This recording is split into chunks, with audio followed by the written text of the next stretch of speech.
Et nous sommes de retour sur le plateau de la web télé du Salon de l'Immobilier organisé par Acheter Louer avec l'aide de notre partenaire exclusif ERA. Mon invité, c'est Philippe Taboret. Bonjour Philippe. Bonjour Gaël. Vous êtes le directeur adjoint de CAFPI, courtier en ligne. Alors vous êtes connu CAFPI, néanmoins quelques mots sur votre activité.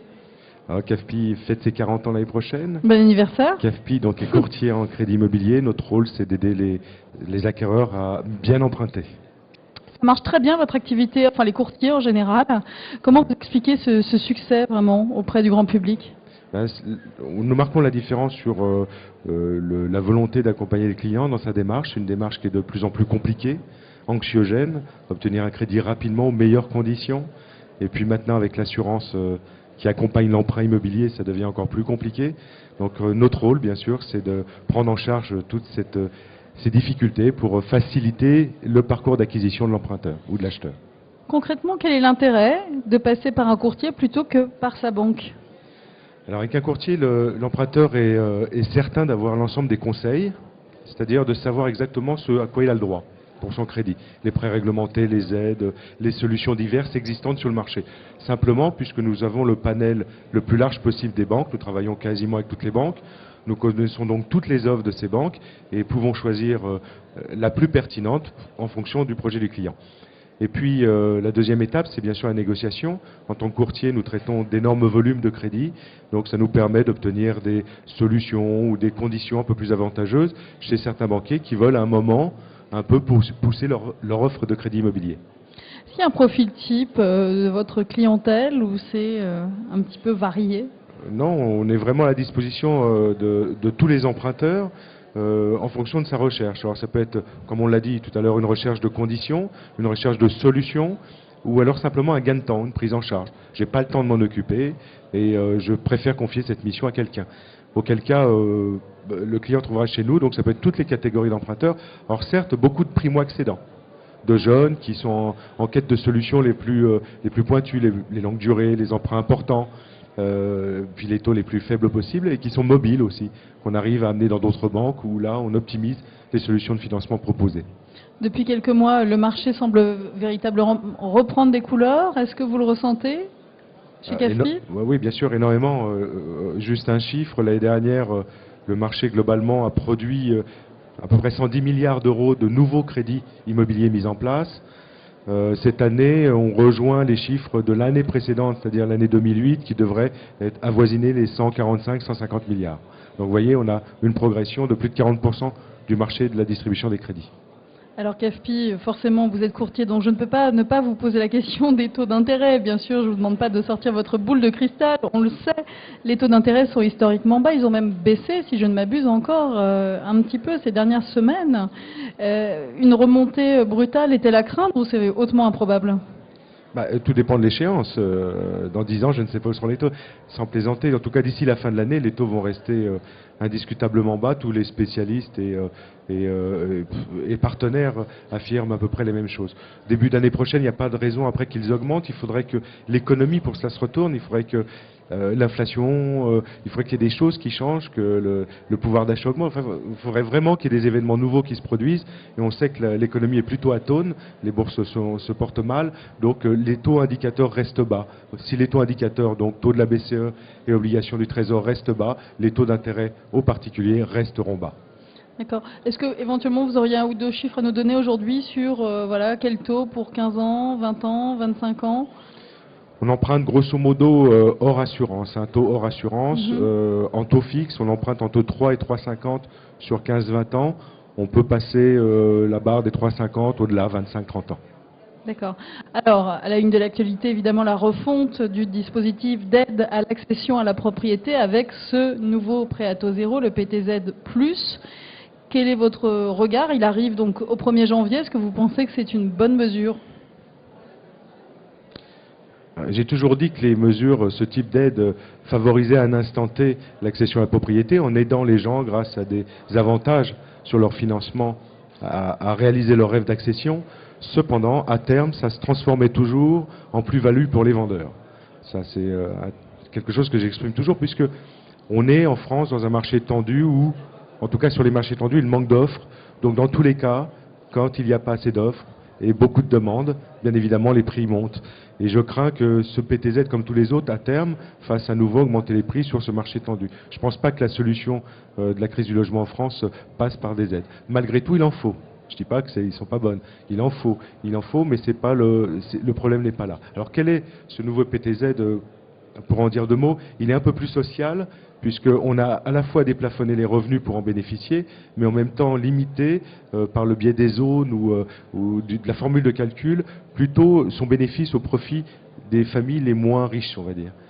Simplement, puisque ces familles-là, avec les plus faibles revenus, pourront emprunter sur les plus longues durées.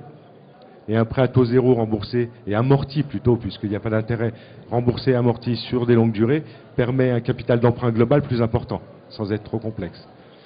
Les autres catégories d'emprunteurs seront ennuyés, surtout ceux qui ont des plus hauts revenus, puisqu'ils devront rembourser ou amortir sur des courtes durées, et donc ça obérera leur capacité d'endettement. C'est un peu l'inconvénient du système, mais il n'est pas encore totalement défini, puisqu'il est en débat et en discussion. D'accord. Question traditionnelle, là encore, conseil aux acquéreurs, est-ce le moment d'acheter? C'est toujours le moment d'acheter. Il ne faut pas considérer l'immobilier comme une équation mathématique, mais d'abord comme une envie et une nécessité. Après, est-ce qu'on a les moyens de réaliser cette ambition? Toute équation mathématique est mauvaise. Donc si j'ai un besoin, si je dois me loger et si j'ai les moyens de le faire, il faut le faire à tout moment. Car aujourd'hui les taux sont bas, on a une dynamique sur ce marché, il y a des produits, encore quelques-uns, ils sont difficiles à trouver, mais il y en a, il y a plein de ventes ici qui se font dans ce salon, donc il ne faut pas hésiter, il faut aller à la recherche de la réalisation de ce rêve d'accession. Et néanmoins, les vendeurs semblent encore aujourd'hui un peu frileux. Alors pour revenir à la réforme, c'est ce qui me dérange, c'est que en fait le marché est bloqué aussi sur l'ancien, puisque les vendeurs n'ont aucun intérêt à vendre parce qu'ils ne savent pas ce qu'ils peuvent acheter, il n'y a rien en face, et on ne les aide pas. Donc ça, c'est un énorme problème. Il faudrait débloquer pour donner un peu de fluidité ici et permettre à tout le monde et à toute la chaîne de fonctionner. D'accord. Taux fixe, taux variable, comment peut-on arbitrer? Alors c'est technique, c'est complexe. Nos stands de conseillers en crédit ici au salon pourront l'expliquer plus en détail. Mais taux fixe, c'est la sécurité. Aujourd'hui, sur 20, 50, 30 ans, sur les longues durées, on va être à 3,50. On peut toucher des taux révisables plutôt vers les 2,50. Donc il y a un intérêt économique initial. Après, ce taux va varier. Il va varier suivant des critères et avec des plafonds. Donc il faut faire sa mesure, son calcul. Ça peut être très, très intéressant pour des jeunes qui empruntent donc justement sur ces longues durées, qui eux vont pouvoir rembourser plus tôt, faire une économie certaine.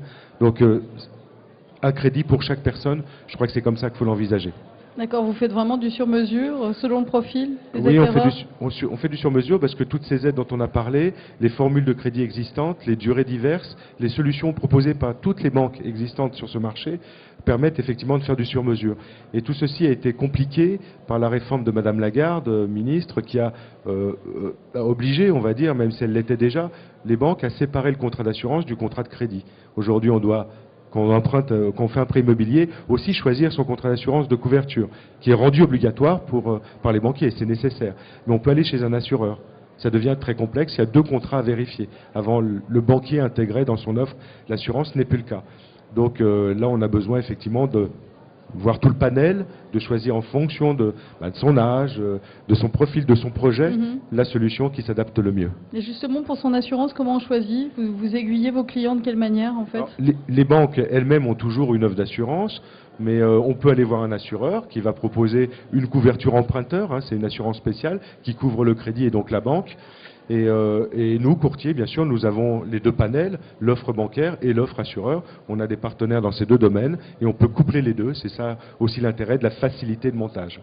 D'accord. Nicolas Sarkozy nous promet depuis des années une France de propriétaires avec un objectif de 70%. Aujourd'hui, on est à 58%. 70%, est-ce que ça vous semble possible, atteignable, réaliste?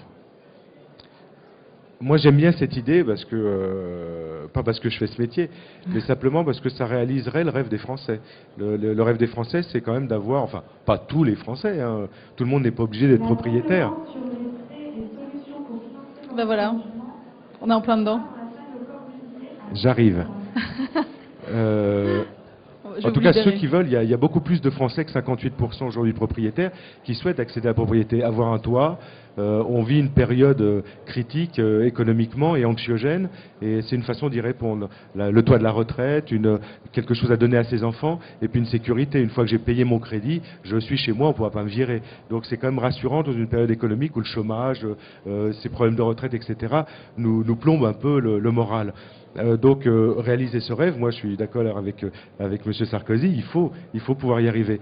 Mais pour y arriver, ce n'est pas un problème de réforme de solutions financières, c'est un vrai problème de réforme du système du logement.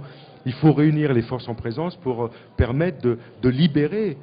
Ça fait 20 ans qu'on est coincé sur la construction de logement en France. Il manque du logement, on n'en fabrique pas assez tous les ans. Les promoteurs ont d'énormes difficultés à répondre aux besoins. Il faut absolument libérer les énergies. Alors, je ne suis pas politique, je ne me mêle pas à ces débats, mais on sait qu'il y a du terrain, et faut trouver des solutions pour libérer ces terrains. Il faut libérer du foncier, il faut libérer les coûts, il faut peut-être baisser les taxes. Je ne sais pas, il y a plein de solutions envisagées, mais c'est ça le point d'orgue, et c'est ça qui permettra probablement de rendre les Français propriétaires, et puis de résoudre ce problème du logement en France, enfin. Dans les zones tendues, en tout cas. Merci beaucoup, Philippe Taboret, d'avoir répondu à notre invitation. C'était un plaisir, Gaëlle. C'est toujours un plaisir.